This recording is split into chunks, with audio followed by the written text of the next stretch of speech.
3월 7일 미국 의회에서 반기 통화정책 증언에 나선 연준의 파월 의장이 50bp 인상 가능성을 다시 열어젖히면서 파장을 일으켰습니다. 지난 한 달간 확인된 미국 경제 지표가 인플레이션이 둔화된다는 낙관론의 경종을 울리자 그가 달라진 톤으로 강한 메시지를 낸 것입니다. 그러자 당장 미국채 금리와 달러화는 치솟고 주가는 하락했습니다. 하지만 중요한 것은 파월이 지표에 달려있다는 태도를 고수하고 있어 3월 FOMC에 앞서 확인될 미국 2월 고용과 CPI 지표의 무게감이 급상승했다는 것입니다. 10일 밤 확인된 미국 월간 고용 지표에 신규 고용이 30만 개를 넘어 여전히 뜨거움을 입증했을 뿐 다른 지표들은 시장이 반길 만한 수준이었습니다. 그 결과 선물 시장에 반영된 3월 FOMC 빅스텝 기대감은 30% 수준으로 급추락했고 지표 발표 2시간 뒤에는 달러 원 환율이 역에서 1310원까지 밀렸습니다.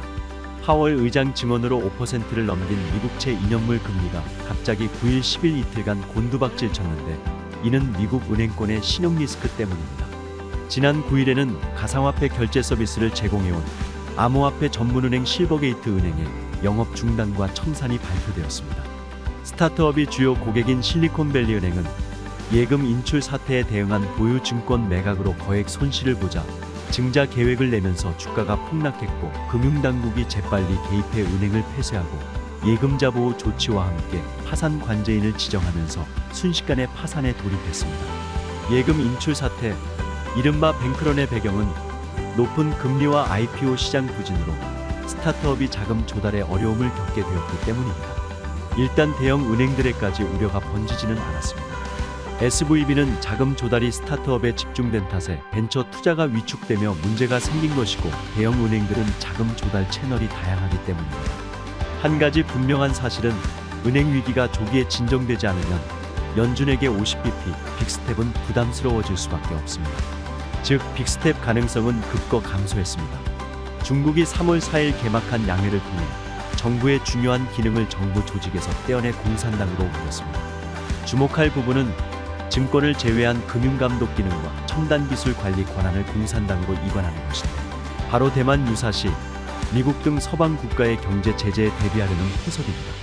대만 문제는 현재 미중 관계에서 가장 뜨거운 감자입니다. 반도체 패권 경쟁과도 직결됩니다. 지금은 반도체 산업에서 대만의 기술력과 입지가 한국을 넘어섰습니다. 특히 파운드리 최첨단 기술에서 대만 기업들은 독보적 경쟁 우위를 확보하고 격차를 더욱 벌리고 있습니다. 더욱이 생산 기반을 중국으로 많이 옮겼던 한국 기업과 달리 대만의 TSMC는 핵심 자산의 97%, 인력 90%가 대만에 소재하고 있습니다. 따라서 중국에게 대만의 실질적 통일은 반도체 패권을 확보하는 지름길입니다. 무엇보다 우리가 지난 세월 익숙해진 것과는 환경이 달라졌다는 사실을 간과해서는 안 됩니다. 패권을 두고 경쟁하는 미중 간의 결정적 고비도 아직 오지 않았습니다. 위기의 순간이 언제라도 닥칠 수 있음을 일반 투자자들은 유념해야 합니다.